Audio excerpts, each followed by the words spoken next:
Hey everyone, welcome to Judging for the Win. I'm Dave, and this is my daily ruling. Today's question comes to us from the True Stories collection. Amy says, I'll play the one ring and pass turn. After that, Nick says, bolt you. Amy tells him that he can't do that because she has protection, but Nick contends that Amy has missed that trigger. How do you rule?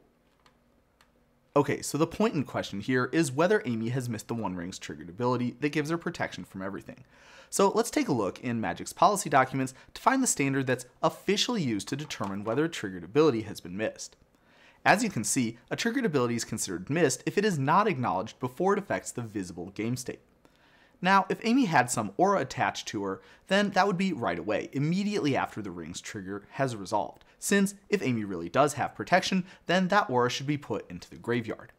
Given that this is not the case though, the first time that this triggered ability affects the visible game state is the first time that something tries to target or deal damage to Amy. Another fairly well-known consequence of this rule is that you don't need to announce prowess triggers as they happen, as long as you use the appropriate power when the time comes for the creature to deal its damage. Based on the information provided in the original problem statement, Amy has indeed demonstrated awareness of this triggered ability at the appropriate time, so the correct ruling is that the trigger has not been missed. It's important to note that Nick hasn't committed any infraction here. Although normally it would be a game rule violation if you tried to cast a lightning bolt against a player who had protection from everything, it's not really fair to blindside him like this. Amy didn't communicate her triggered ability yet. It's true that she doesn't have to, but neither does Nick have to assume that she remembered it. In a case like the one described in the original problem statement, Nick's play is illegal, so it's rewound, but without any penalty for either player. Well, now that we have that set, we're ready for the second part of today's question, and I'm sure several of you, especially the ones with experience judging, can already guess what it is. After delivering your ruling, Nick says that he actually wanted to cast the bolt in response to the ring's triggered ability. Amy then says it's too late to do that because this ability has already resolved. How do you rule here? And yeah, hard to say that I didn't see that one coming. So this time the core point in contention is exactly where we are in the game. And again, we can take a look at Magic's policy documents to settle that issue. Anytime a player uses a phrase like pass turn, and then one of that player's opponents wants to take an action, we assume that action is being taken in the end step, absent any communication to the contrary. With this, we can say that the policy documents are on Amy's side when she says that that triggered ability has resolved already. The default expectation when Nick started to cast that spell is that he was doing so in Amy's end step. If Nick wanted to cast it at a different time, it's his responsibility to make that clear. Well, what about that line I talked about earlier that said Nick could make a play assuming Amy had missed her trigger, and if it turns out that she hadn't, then that play would be rewound? Well, we can indeed rewind the casting of Lightning Bolt, but passing priority until we get to the point where that play happened is not considered to be part of the play that gets rewound, at least not by me or any of the highly experienced judges that I consulted about this ruling. One common objection that I see whenever I make a ruling like this is something along the lines of, how can you just assume that I'm using this shortcut? Legally, I'm allowed to cast the spell anytime. How do you know that I'm casting it in the end step? And you know what? This is at least partially valid. There are indeed other times where you could have cast that spell, but this is exactly what this section of the MTR is supposed to be for. Some rulings vitally depend on the precise timing of when a player takes a game action, and it's not realistic to just expect that players will always say exactly when they're doing stuff. In cases like these, it's important to have a standardized baseline expectation spelled out that judges can fall back on so that rulings like this can be made with consistency.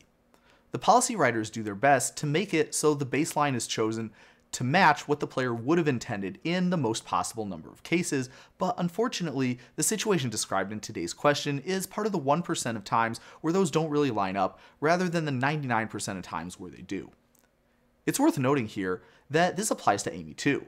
So like maybe now that she knows Nick has a lightning bolt, she wants to play a Burnt Forge Tender so that next turn after her protection from everything wears off, she can have something to stop the damage still. Unfortunately for her, this is also a no-go. When Amy said that she was passing the turn, that gave control to Nick over what step the game is in.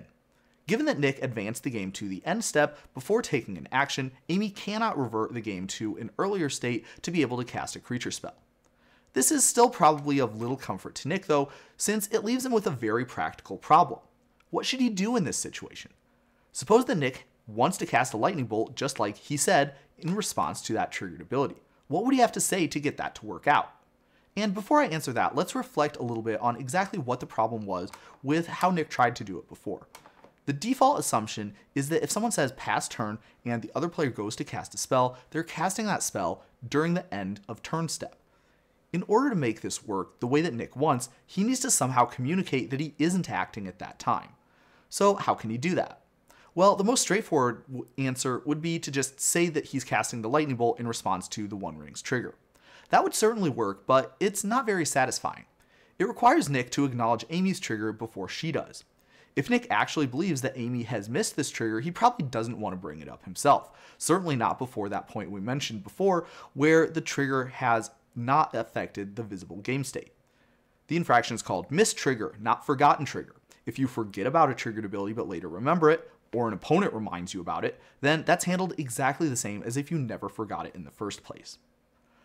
Okay, so alternatively, Nick might act exactly as he did in the original problem statement, simply just casting the lightning bolt during Amy's end step and accepting the risk that Amy may point out that her triggered ability gives her protection after he casts it, forcing him to rewind his play.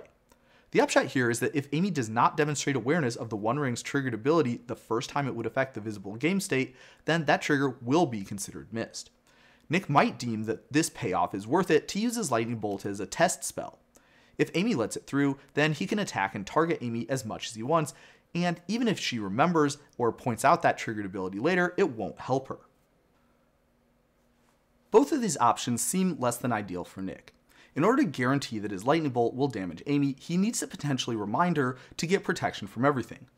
The IPG actually references this exact issue in the section on missed trigger, pointing out the possibility that a player who wishes to make a play that depends precisely on the exact game state regarding a triggered ability's resolution may need to acknowledge that ability's existence before his controller does. So I guess if you want to think about it that way, this is like a feature and not a bug. Okay, sorry Nick, I promise I'll stay focused from here on out. So if we remember, the real problem is that the default assumption is that Nick is acting in the end step unless he communicates otherwise. So I think the best option for Nick is to say that he wants to cast the lightning bolt in response to the One Ring spell. If he does that, then he neatly sidesteps mentioning anything about the triggered ability while also having the bolt resolve conclusively before it. It's basically everything that he wants. And with that, there's just one last thing that I wanted to touch on to wrap up. Everything I've said so far applies to competitive rules enforcement level, but what if this were to happen at a regular rel event like an F&M?